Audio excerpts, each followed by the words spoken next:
चलिए नहीं, अब स्टार्ट करते हैं हम लोग। तो लास्ट टाइम हम लोगों ने क्या पढ़ा था? लास्ट टाइम हम लोगों ने पढ़ा था इसके अंदर कि आइंस्टाइन की थ्योरी आ गई थी और उसने पूरा समझाया। फिर उसने ये बताया था कि भाई प्रॉपर्टीज ऑफ द फोटॉन्स क्या है। उसके बाद हम लोग ये पढ़े थे कि Einstein explanation of the photoelectric equation, ठीक है। Apart from that we studied about graph one, okay.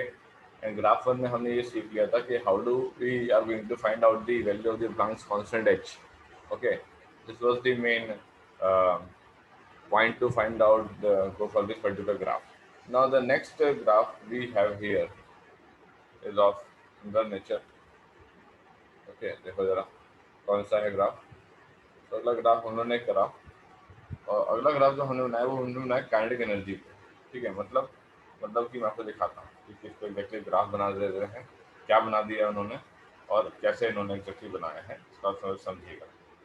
इसने बोला कि ग्राफ बिटवीन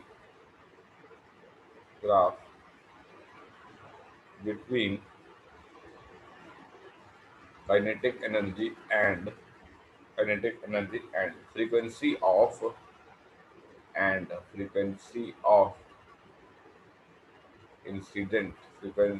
incident light, ठीक।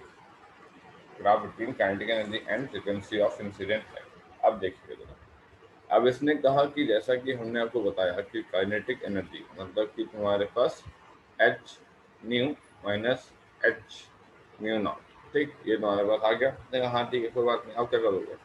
इसने कहा कि kinetic energy is equals to h nu minus तुम्हारे पास कितना, फाइव, ओके। कैसे आ गया? इसने कैसे आ गया कि अपन लोग फाइव नॉट को जो है एच न्यू नॉट से जानते हैं, ठीक है।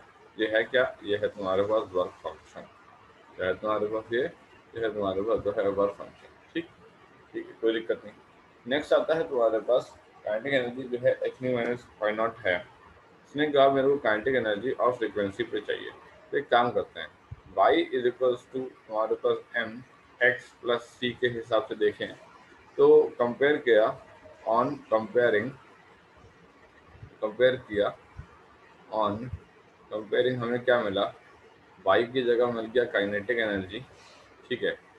m की जगह मिल गया है ये h हमारे पास, ये स्लोप मिल गया है प्लैंक्स कांस्टेंट। और न्यू तुम्हारे पास क्या है? न्यू तुम्हारे पास जो है यहाँ पे एक्स का काम करेगा, ठीक है। ये तुम्हारे पास फ्रीक्वेंसी है, ओके। एंड सी तुम्हारे पास क्या है? ये minus of the five not है, ओके। अब ये तुम्हारे पास जो वैल्यू आई है, ये तुम्हारे पास वैल्यू वर्क फंक्शन की वैल्यू आई है। किसकी वैल्यू आई है? वर्क फंक्शन की वैल्यू। इसने कहा ठीक है, let us go for the graph now. अब हमें ग्राफ बनाने का है। इसने कहा कि ठीक है ग्राफ बनाने का है, बना लेते हैं ग्राफ। इसने कहा कि ग्राफ को हम ऐसे बना लेते हैं, यहाँ पे हमने पार्ट बनाया, ठीक। और ये पार्ट को हमने यहाँ पे डिलीट ही कर दिया था, ठीक। अब देखिए जरा, अब इसने क्या बताया? इसने कहा कि भाई ये तुम्हारे पास जो है ये यहाँ पे आएगा, ठीक। ये आने के बाद यहाँ पे ये तुम्हारे पास जो है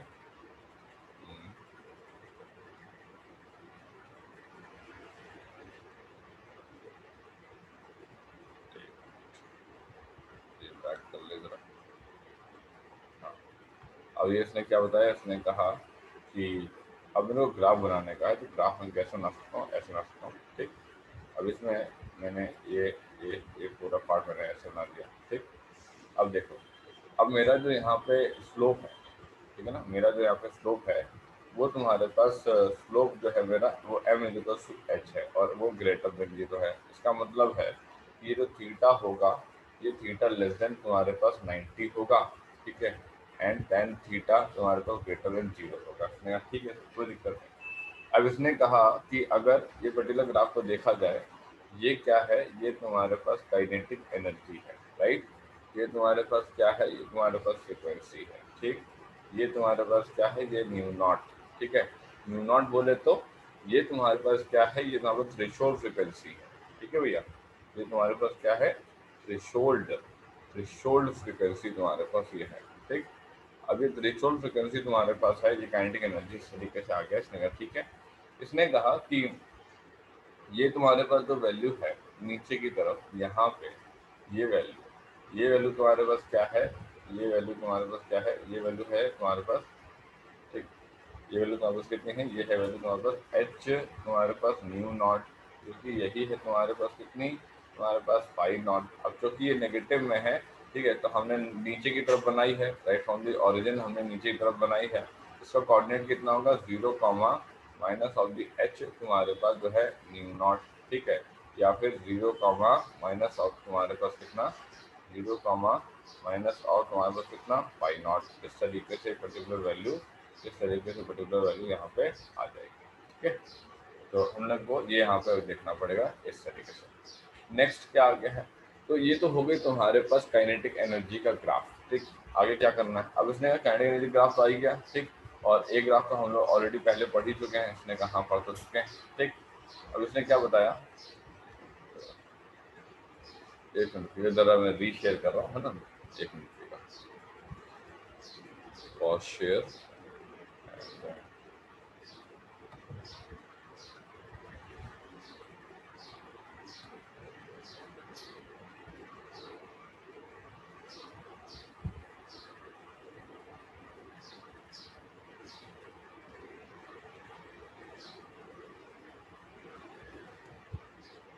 हाँ, अब देखिए जरा क्या इसमें है।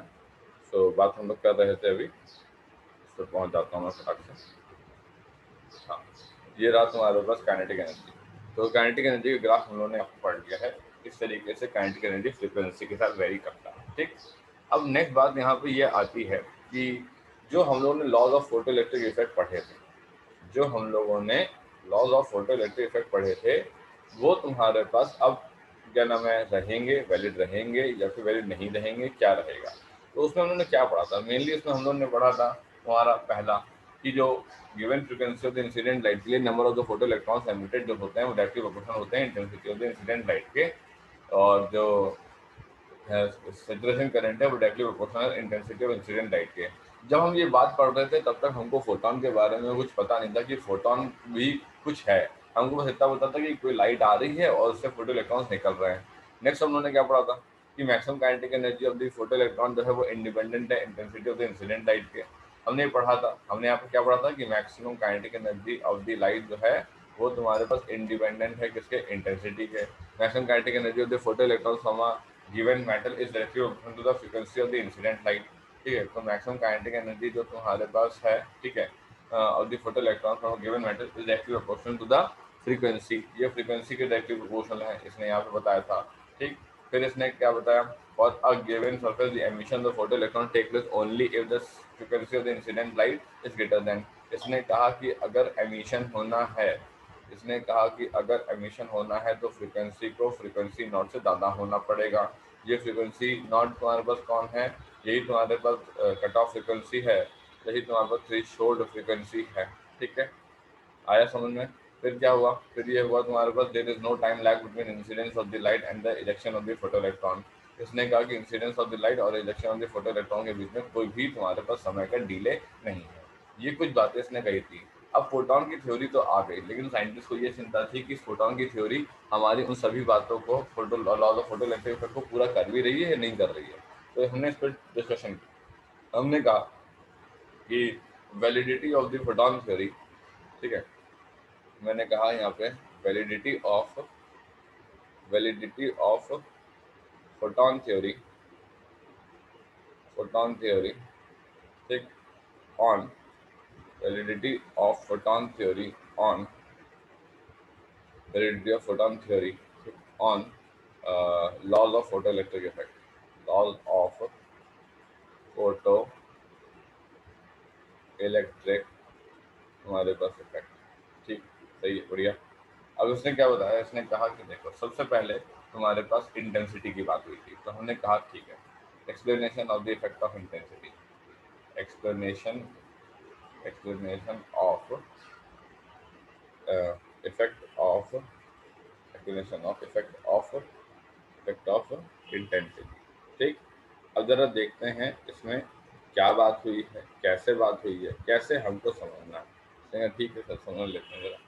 इसने क्या बोला, इसने कहा कि देखिए अकॉर्डिंग टू वेव नेचर, पहले बात तो ये समझो, अकॉर्डिंग टू तुम्हारे पास वेव नेचर के हिसाब से इंटेंसिटी को कैसे डिफाइन किया गया, पहले तो ये समझने का ठीक है, समझ लेते हैं ऐसी क्या दिक्कत है। सो अकॉर्डिंग टू तुम्हारे पास वेव नेचर कुछ ऐसा कहानी है कि जो इंटेंसिटी है ना, उसको हम कुछ ऐसे डिफाइन करेंगे कि जैसे वो तुम्हारे पास energy per unit area per unit time है। उसने कहा हाँ ठीक है, ये तो सुना हुआ लग रहा है कि जो इंटेंसिटी है वो पर यूनिट एरिया, ठीक है, और वो तुम्हारा पर यूनिट टाइम है। उसने कहा हाँ ये तो बताया था हमने। उसने कहा ठीक है सर, इस बात को हम लोग लिखते हैं तो क्या लिखेंगे कि हमने कहा according to wave nature intensity of light, intensity of हमारे पास light incident on incident on incident on intensity of the light incident on surface is light energy is light energy, okay, incident per unit area, incident incident per unit area per unit time, per unit area per unit time, normal to surface। समझना जरा क्या हुआ यहाँ पे। इसने क्या बोला, इसने कहा कि तुम्हारे पास intensity of light incident on a surface is light energy incident per unit area per unit time normal to the surface. ये बात किस आधार पे है? ये बात एग्जैक्टली तुम्हारे पास वेव थ्योरी ने अपनी इंटेंसिटी को लेकर के करी। इसने कहा कि ठीक है कोई दिक्कत नहीं, तो intensity is energy per unit area और पर यूनिट टाइम, ठीक। लेकिन जो फोटॉन थ्योरी थी, ओके, लेकिन जो फोटॉन थ्योरी कुछ और कह रही थी। क्या कह रही थी फोटॉन थ्योरी? सर समझो जरा, फोटॉन थ्योरी क्या कह रही थी। फोटॉन थ्योरी ने कहा कि फोटॉन थ्योरी ने कहा फोटॉन हमारे पास थ्योरी, जिसने कहा कि हम इंटेंसिटी को किसी और तरीके से एक्सप्लेन करते हैं। क्यों करते हो ऐसा? इसने कहा भाई है प्रोसीजर है तो करते हैं और क्या। इसने कहा ठीक है। इसने कहा if an photons are if n photons are incident if n photons are incident per unit area पर यूनिट हमारे पास एरिया, ठीक, पर यूनिट टाइम, पर यूनिट हमारे पास एरिया पर यूनिट टाइम, ठीक है। Then intensity of light is given by intensity of light is given by I is equals to n h nu, right? So I is directly proportional to the number of the photons. Here n indicate number of photons. बात को समझना। ये तुमसे सवाल पूछेगा, क्या पूछेगा? तुमसे कहेगा कि जो तुम कहानी फोटोन की बताए हो, ये जो तुम्हारी कहानी फोटॉन की है, क्या वो तुम्हारी laws of photo electric effect को पूरी तरीके से जो है पास करती है, मतलब सभी बातों को ओके करती है? तो हमने कहा कि ठीक है, हमने सबसे पहले पॉइंट लिया है explanation of effect of intensity का, राइट। तो इसमें हमने फोटॉन थ्योरी के हिसाब से पहले इंटेंसिटी को डिफाइन किया, ठीक है। हमने कहा ठीक, कोई दिक्कत नहीं। अब हम एक्सप्लेनेशन देते हैं इसका कि ये करती है कि नहीं करती, हमको पता लग जाएगा, ठीक है। यहाँ पे इसने कहा ठीक है चलो। इसने कहा कि देखो, इसने कहा देखो, इसने कहा कि इंक्रीज इन इंटेंसिटी। इसने क्या बोला?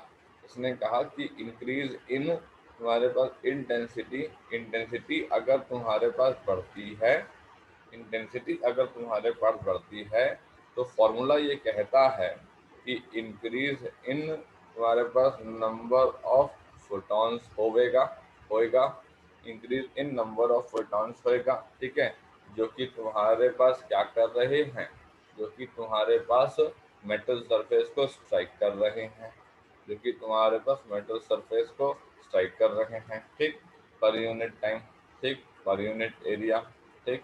उसने कहा हाँ कोई दिक्कत नहीं है। अगर इंक्रीज इन इंटेंसिटी होगा तो तुम्हारे पास per unit time, per unit area, number of photons की संख्या बढ़ेगी। अगर ऐसा होता है, ठीक है, अगर ऐसा होता है तो हमें पता है since each photon since each photon ejects only since each photon तुम्हारे पास ejects only one photoelectrons one photo electrons, one photo electrons, ठीक है। So the number of photo electrons, so the number of photo electrons increases, so the number of photo electrons what increases। इसने कहा ठीक है, इसने कहा कि intensity बढ़ाओगे तो स्मॉल एन की वैल्यू बढ़ेगी, क्योंकि पहले 15,000 थे अब 30,000 हो गए हैं। अब 15,000 फोटोन पहले आते थे तो 15,000 फोटो इलेक्ट्रॉन निकला करते थे, ठीक है। अब 30,000 30,000 फोटोन आ रहे हैं तो अब 30,000 फोटो इलेक्ट्रॉन निकल रहे हैं। तो इसने कहा अच्छा जरा वापस जाओ बताओ कि ये बात कहाँ पे वैलिड है। इसने कहा देखो, लॉ ऑफ फोटोइलेक्ट्रिक इफेक्ट में पहली बात क्या कही थी कि for the given frequency of the incident light number of the photo electrons जो एमिट होंगे वो डायरेक्टली प्रोपोर्शनल होंगे intensity of the incident light के। वही बात तो इसने वैलिडिटी करी कि हाँ, अगर इंक्रीज इन इंटेंसिटी करेंगे तो नंबर ऑफ फोटॉन्स की संख्या बढ़ेगी, क्योंकि per unit area per unit time तुम्हारे पास, per unit area per unit time तुम्हारे पास जो है बढ़ जा रहे होंगे, क्योंकि एक फोटोन एक ही फोटो इलेक्ट्रॉन को बाहर निकालता है तो नंबर ऑफ फोटो इलेक्ट्रॉन की संख्या भी बढ़ जाएगी। तो इससे ये प्रूव होता है कि law of photo electric effect का जो पहला लॉ था उसको पूरी तरीके से फोटोन थ्योरी के द्वारा जो है सक्सेसफुली एक्सप्लेन कर लिया गया है। उसने कहा ठीक है, अब दूसरी बात करते हैं हम लोग। उसने कहा ठीक है, दूसरी बात आती है तुम्हारे पास explanation of the threshold frequency, explanation of threshold frequency, threshold तुम्हारे पास क्या फ्रीक्वेंसी। उसने कहा कि ठीक कोई दिक्कत नहीं। अब इसने क्या बोला, इसने कहा कि थ्रेशोल्ड फ्रीक्वेंसी का एक्सप्लेनेशन अपने को देना रहेगा। उसने कहा हाँ। इसने कहा जैसा कि हम लोग जानते हैं कि तुम्हारे पास काइनेटिक एनर्जी जो है वो तुम्हारे पास एच न्यू माइनस तुम्हारे पास न्यू नॉट है, ठीक है। न्यू कौन है, तुम्हारे पास फ्रीक्वेंसी ऑफ इंसिडेंट लाइट है, राइट। न्यू कौन है भैया, न्यू है तुम्हारे पास फ्रीक्वेंसी ऑफ इंसिडेंट तुम्हारे पास लाइट है। इसने कहा हाँ ठीक कोई दिक्कत नहीं। काइनेटिक एनर्जी मैक्सिमम, ठीक है, kinetic energy maximum. Nu naught क्या है, थ्रेशोल्ड फ्रीक्वेंसी है। न्यू नॉट क्या है, न्यू नॉट है तुम्हारे पास जो है threshold frequency, right. Now try to understand the concept here. अब इसने कहा कि हम लोग को यार ये पता है कि अगर न्यू न्यू नॉट से ज़्यादा रहता है तो एमिशन होता है, तो एमिशन टेक्स प्लेस, एमिशन होता है, वही एमिशन होता है। मैंने कहा हाँ। अगर न्यू तुम्हारे पास न्यू नॉट से कम है तो नो एमिशन, कोई एमिशन नहीं होता है, नो एमिशन टेक्स प्लेस, कोई एमिशन नहीं होता है। इसने कहा अब खुद ही सोचो, इसने क्या कहा, इसने कहा कि मैं सेकंड जो लॉ है उसकी वैलिडिटी करना चाह रहा हूँ। क्या है सेकंड लॉ, इसने कहा सेकंड लॉ ये कह रहा है यहाँ पे, सेकंड लॉ यहाँ पे ये कह रहा है कि तुम्हारे पास फॉर अ गिवन सरफेस, या थर्ड या फोर्थ पॉइंट की बात कर लेंगे हम लोग, ठीक है। फॉर अ गिवन सरफेस हम यहाँ पे ये कह सकते हैं कि emission of the photo electron तभी होता है जब frequency of the incident light is greater then certain minimum frequency called the threshold frequency. इसने कहा ठीक है, हम इसी बात को एक्सप्लेन करना चाह रहे हैं। इसने कहा कि न्यू माइनस न्यू नॉट जो है वो लेस देन जीरो हो जाएगा इसमें। इसने कहा, तो इसने कहा कि H times of new minus new not तुम्हारे पास लेस देन जीरो हो जाएगा। इसने कहा के ई मैक्स जो है वो तुम्हारे पास क्या हो जाएगी, लेस देन जीरो हो जाएगी। अब के ई मैक्स के लेस देन जीरो होने का क्या लॉजिक है मैथमेटिकली, कोई लॉजिक ही नहीं है इसका, कोई लॉजिक नहीं है इसका। हाफ एम वी स्क्वायर की जो वैल्यू रहेगी वो तुम्हारे पास mass can not be negative, v square can also not can not be negative because v square is a square quantity, how can it be negative. तो K E max less than zero आ रहा है, इसने कहा ये possible नहीं है। इसने कहा कि ये तो बात सही है कि अगर वी तुम्हारे पास न्यू नॉट से कम हो गई तो no photo electric effect, no photo electric effect, photo electric effect आपको देखने को नहीं मिलेगा। उसने कहा ठीक है। अब तीसरी बात आई, तीसरा जो क्या नाम है दावा किया गया था, ठीक है, उसकी वैलिडिटी चेक की जा रही है, ठीक है। उसने कहा now you need to talk about explanation of the kinetic energy, explanation of your kinetic energy, ठीक। now try to understand, now what about the explanation of the kinetic energy, what to talk about। now the thing is this कि भाई क्या बात हुई थी, पहली बात complete हो गई, चौथी बात कंप्लीट हो गई, ठीक। अब ये क्या बोला है, इसने कहा कि जो maximum kinetic energy of the photo electrons है ना किसी भी गिवन मेटल के लिए वो डायरेक्टली प्रोपोर्शनल है frequency of the incident light के लिए। इसने कहा कि ठीक है, मैं जरा चर्चा करना चाहूँगा। मैं यहाँ पे पहुँचा, मैंने यहाँ पे क्या बोला, मैंने कि ठीक है भाई नीचे बढ़ते हैं। सो अब इसने कहा कि जो काइनेटिक एनर्जी तुम्हारे पास मैक्सिमम है, ठीक है, वो तुम्हारे पास एच न्यू माइनस तुम्हारे पास एच न्यू नॉट है। इसने कहा हाँ ठीक है। इसने कहा कि यहाँ पे जो तुम्हारे पास एच और न्यू नॉट लोग जो हैं वो तो कांस्टेंट हो गए, वो तो तुम्हारे पास कांस्टेंट हो गए। इसने कहा वो तो सर कांस्टेंट हो गए। अब इसने क्या बोला, इसने कहा कि देखिए हम क्या कह रहे हैं। इसने कहा हाँ बताओ। इसने कहा हम ये कह रहे हैं कि के ई मैक्स को अगर देखा जाए, के ई मैक्स को देखा जाए तो एच न्यू माइनस तुम्हारे पास न्यू नॉट में अगर न्यू बढ़ेगा तो न्यू माइनस न्यू नॉट भी बढ़ेगा, ठीक है ना। तो इसने कहा H times of new minus new not भी बढ़ेगा। तो इसने कहा कि काइनेटिक एनर्जी मैक्सिमम भी तुम्हारे पास जो है बढ़ेगी। इसने कहा हाँ बात तो सही है, बात तो सही है। इसने कहा मैंने किसको बढ़ाया, इसने कहा आपने न्यू को बढ़ाया। न्यू कौन है, फ्रीक्वेंसी है। तो अंत में रिजल्ट क्या आया, काइनेटिक एनर्जी मैक्सिमम बढ़ती हुई दिखाई दी। तो ऐसा पता लगा कि काइनेटिक एनर्जी मैक्सिमम जो है वो डायरेक्टली प्रोपोर्शनल है किसके, फ्रीक्वेंसी के। किसके प्रोपोर्शनल है भैया, फ्रीक्वेंसी के। ऐसा क्या क्यों बोल रहे हो, क्योंकि ऐसा हमको ये बात प्रूव करनी है कि जो मैक्सिमम काइनेटिक एनर्जी तो फोटो इलेक्ट्रॉन है किसी भी गिवन मेटल के लिए वो डायरेक्टली प्रोपोर्शनल है frequency of the incident light के लिए, ठीक है। तो हमने यहाँ पे ये बात प्रूव कर दी कि हम न्यू नॉट थ्रेशोल्ड फ्रीक्वेंसी और एच प्लैंक्स कांस्टेंट की बात नहीं कर रहे हैं, हम बात यहाँ पे कर रहे हैं न्यू की। अगर न्यू बढ़ेगा तो काइनेटिक एनर्जी मैक्सिमम बढ़ेगी, काइनेटिक एनर्जी मैक्सिमम बढ़ेगी तो हम ये बात आराम से प्रूव कर पाएंगे। बात समझ में आ रही है, ठीक है। ये सब आपको एक्सप्लेन करना होगा, ये नहीं कि ये सिर्फ मैं लिख रहा हूँ, ये सब आपको एकदम अच्छे से आना चाहिए। Then only you will be able to understand the questions of CBSE board. CBSE board के क्वेश्चन को समझना ही थोड़ा सा टेढ़ा काम है इसके अंदर, ठीक है ना। वो किस तरीके से पूछ लेंगे। अब कॉन्सेप्चुअली आपको स्ट्रांग होने का है, कॉन्सेप्चुअली आप स्ट्रांग हो यार, कैसा भी सवाल है आप क्रैक कर लोगे, कोई इशू नहीं है। ऑब्जेक्टिव सवाल इसमें भर के बनते हैं, भर के ना, बहुत बनते हैं इसके अंदर, और इजी भी होते हैं। बस ये है कि कॉन्सेप्ट आपको पता होना चाहिए, ठीक। अब मेरी बात को यहाँ पे सुना जाए। इसने कहा कि जैसा कि हम अभी कह रहे थे कि अगर इंक्रीज इन इंटेंसिटी होगी, ठीक है। इसने कहा कि पहली बार तो कौन सा पॉइंट बचा है एक्सप्लेन करने के लिए, पहले वो देख लेते हैं, ठीक, फिर आगे करते हैं। इसने कहा कि हाँ, इसने कहा पहला पॉइंट एक्सप्लेन कर चुके, दूसरा कर चुके, तीसरा The emission of the photoelectrons takes place only if the frequency of the incident light is greater than the certain, ये तो हो गए है ना। ये वाला third point, maximum kinetic energy of the photoelectron for a given metal directly over frequency. हाँ, तो सेकंड वाला maximum kinetic energy of photoelectron is independent of intensity. इसने कहा ठीक है। इसने कहा देखते हैं। इसने कहा कि जैसा कि अभी हमने कहा था कि इंक्रीज इन इंटेंसिटी होगी। आई ने कहा फोटोन थ्योरी ये कहती है कि हम एन एच न्यू है। बात को ध्यान रखना, दो थ्योरी हैं, कंफ्यूज मत हो जाना। वेव थ्योरी कहती है कि इंटेंसिटी का फॉर्मूला होता है एनर्जी अपॉन एरिया और टाइम, है ना, एनर्जी पर यूनिट एरिया पर टाइम।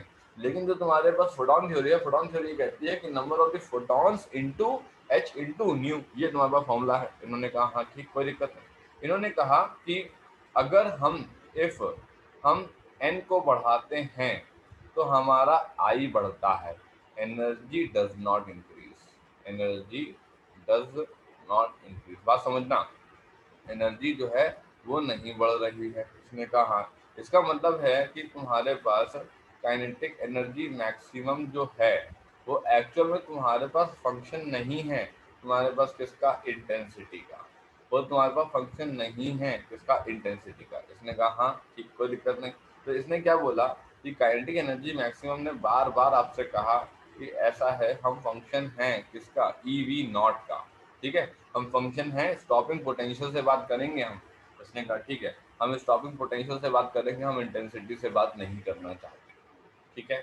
आई बात समझ में, तो यहाँ पे ये भी आ गया। अब चौथा पार्ट निकालना था हमको। चौथा पार्ट क्या है, चौथा पार्ट में हमको ये बताया गया था कि जो तुम्हारे पास there is no time lag between incidence of the light and direction of the photoelectron till the time they were seeing the incidence of the light they were not aware of something called as photons. Photons के बारे में जानकारी ही नहीं थी उनको, वो knowledge ही नहीं थी उनको, तब तक पता ही नहीं था। तो इन्होंने कहा कि जब बाद में ये सब रिजल्ट आए तो प्रूव करना पड़ा, ऐसा तो नहीं कि कोई बार फेल हो गई।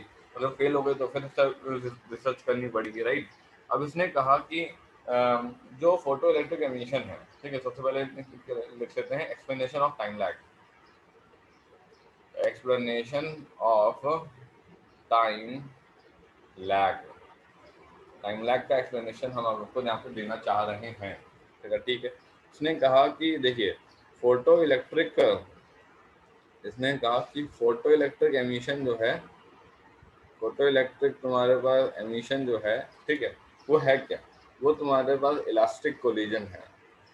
वो तुम्हारे पास जो है इलास्टिक कोलिजन है, ठीक है, बिटवीन तुम्हारे पास, इससे एसोसिएशन रीजन बहुत भर के बनेंगे भैया, बहुत बनेंगे इसके अंदर, अच्छे से प्रिपेयर करिएगा। इससे elastic collision between photon and तुम्हारे पास फोटो इलेक्ट्रॉन, फोटोन एंड तुम्हारे पास फोटो इलेक्ट्रॉन, बात समझना, ठीक।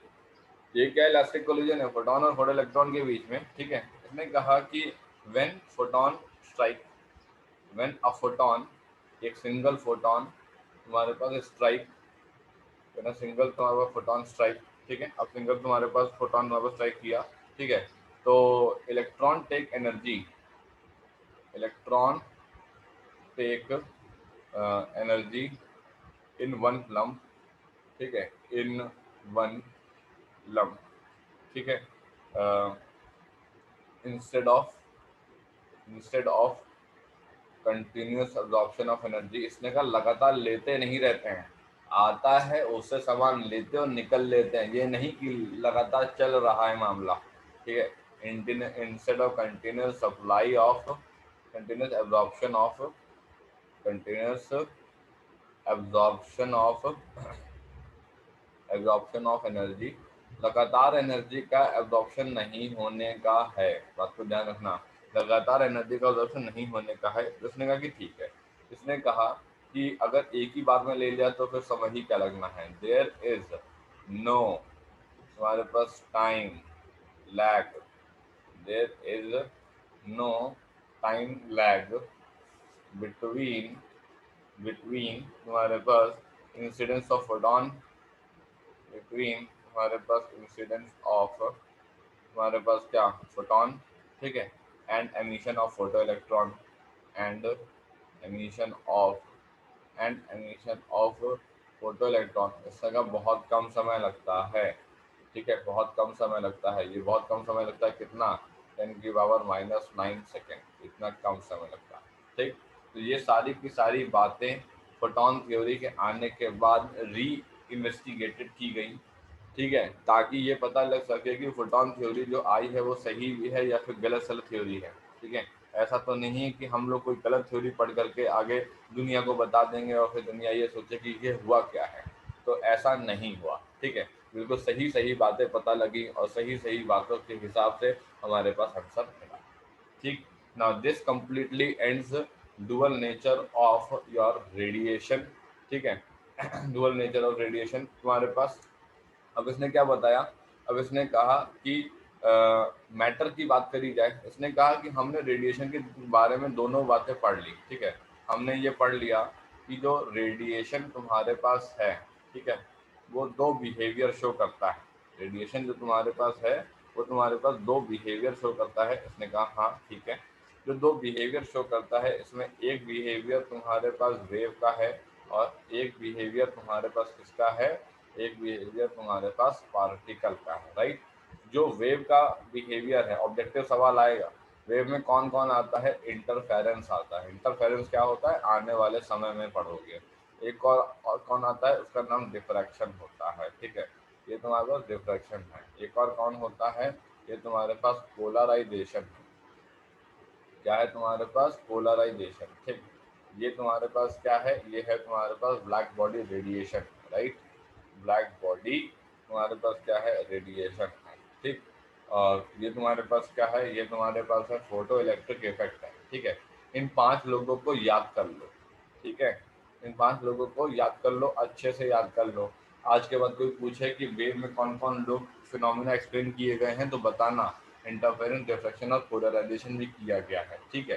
इसने कहा ठीक है। और रिफ्लेक्शन और रिफ्रैक्शन वो भी तुम्हारे पास इसी में आते हैं, उनके बारे में भी चर्चा नहीं करना है क्योंकि पढ़ाई नहीं है, ठीक है। और पार्टिकल जो है वो तुम्हारा black body radiation, photo electric effect तुम्हारे पास पार्टिकल नेचर बताता है। So this is the end of the radiation behaviour. ये हमने दो तरीके का रेडिएशन का जो बिहेवियर है उसके बारे में पढ़ाई कर ली। Now the next thing comes is the matter, okay.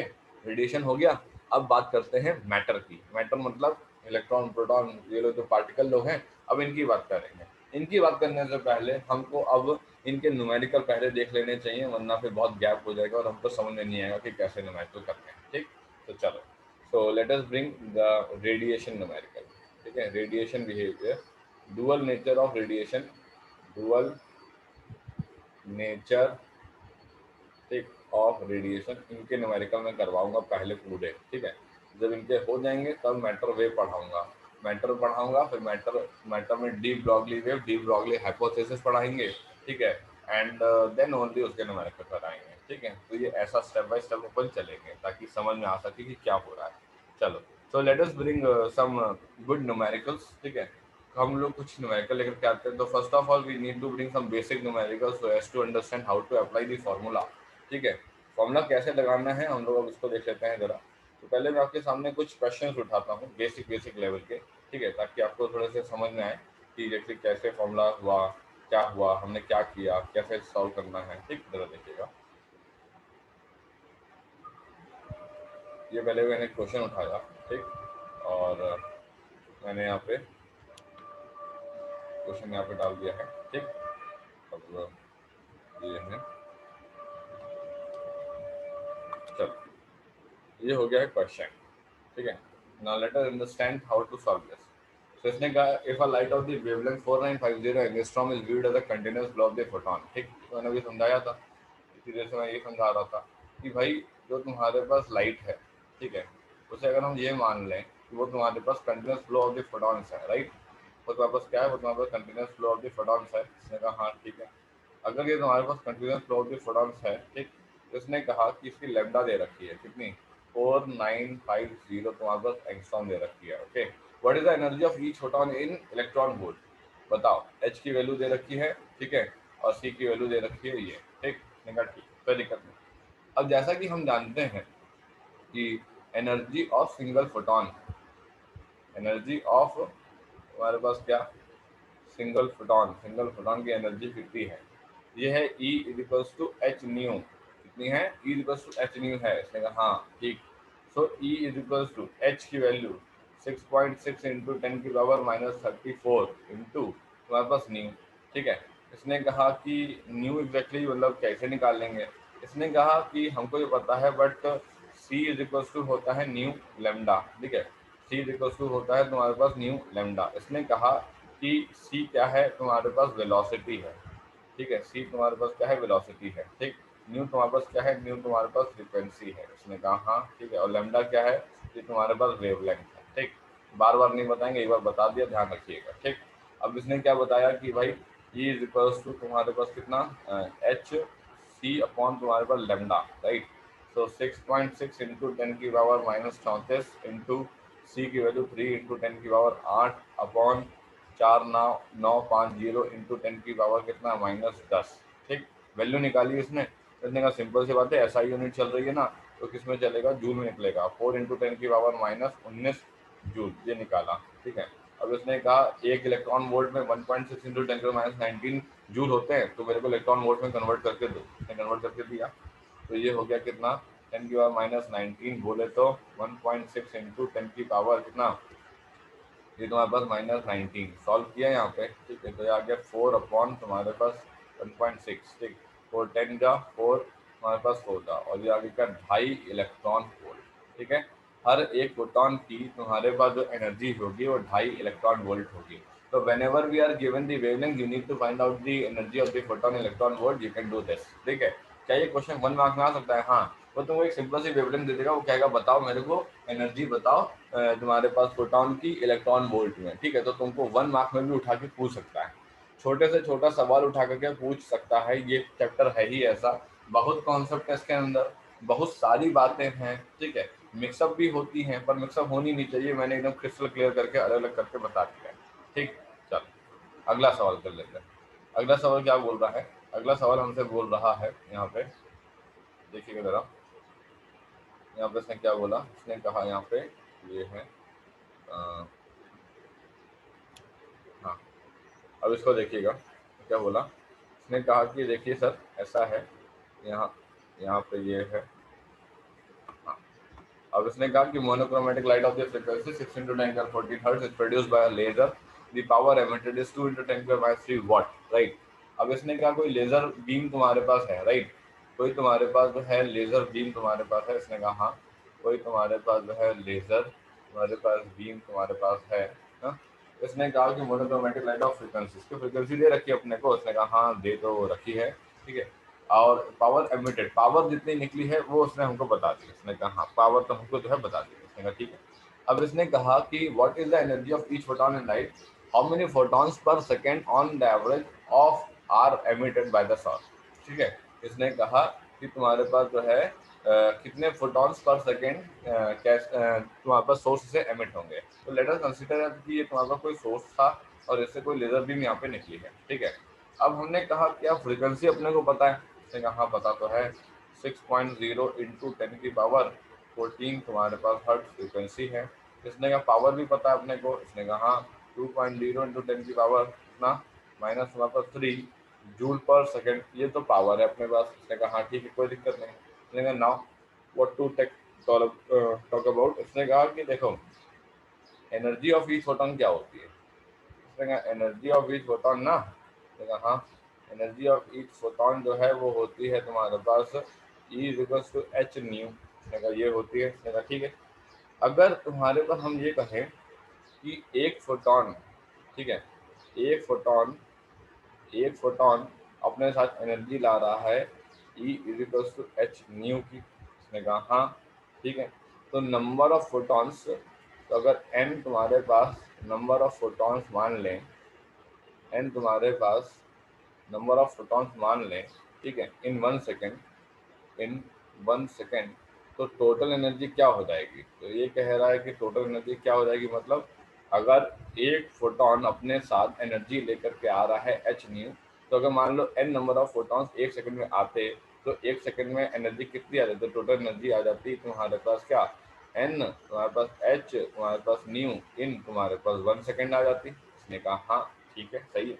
अब इसने कहा कि जरा ध्यान से सुनो, तो तुमको ये लगेगा कि हम इसको तुम्हारे पास n इंटू तुम्हारे पास e लिखे हैं, वो भी तुम्हारे पास इन 1 सेकेंड। इसने कहा क्या लगता है कि क्या मैं ये फॉर्मूला लिख सकता हूँ, पावर इज इक्वल टू तुम्हारे पास एन ई।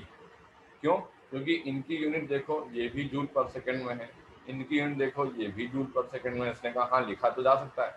इसने कहा ठीक है, तो 2.0 इंटू तुम्हारे पास 10 की पावर माइनस तुम्हारे पास 3 joule per second is equal to n into तुम्हारे पास h न्यू, राइट। इसने कहा हाँ ठीक है। तो 6.6 इंटू 10⁻−34, ठीक है, इंटू न्यू की वैल्यू 6.0 इंटू 10 की पावर कितना, प्लस तुम्हारे पास 14, right. so this is the frequency, now this is the power, this is the n, this is the h and this is the nu, ठीक। यहाँ से निकाला हमने, कहा ठीक है h न्यू तो अपना अलग से निकल के चला आएगा। इसने कहा हाँ ठीक है h न्यू तो अपना निकल के चला आएगा। तो जो हमने n की वैल्यू निकाली है 2.0 इंटू 10 की पावर तुम्हारे पास -13, सॉरी माइनस तुम्हारे पास 3 अपॉन 6.6 इंटू 10⁻34 इंटू 6.0 इंटू 10⁻14, ठीक। ये वैल्यू जो निकल के आई है ये आई है 5.0 इंटू 10⁻15 तुम्हारे पास फोटॉन्स पर सेकेंड। इसने कहा कि ठीक है ये सही है। इसका मतलब ये हुआ कि हम यहाँ पे ये निकाल पाए कि हाउ मैनी तुम्हारे पास photons per second on an average source के द्वारा एमिट हो रहे हैं, ठीक। इसने कहा कि हमें एक ईच फोटॉन की एनर्जी चाहिए थी, तो इसने कहा ठीक है E=h न्यू कर लेते हैं। तो ये क्या हुआ 6.6 इंटू 10⁻−34 है, और न्यू की वैल्यू कितनी है, न्यू की वैल्यू है तुम्हारे पास 6.0 इंटू 10 की पावर तुम्हारे पास 14, ठीक। वैल्यू निकाली हमने और पता लगा कि 3.98 इंटू तुम्हारे पास 10 की पावर कितना, -19 जूल ऑफ एनर्जी आ गई, एनर्जी ऑफ ईच फोटॉन। इस तरीके से हम लोग यहाँ पे इसको निकाल लें। आई बात समझ में, सभी लोगों को क्लियर हुआ, ठीक है। अब देखिए नेक्स्ट पार्ट क्या है हमारे पास। इसने कहा कि हमने निकाल लिया, सभी लोग रीज्वाइन कर लीजिए जरा, सभी लोग रीज्वाइन कर लीजिए जरा।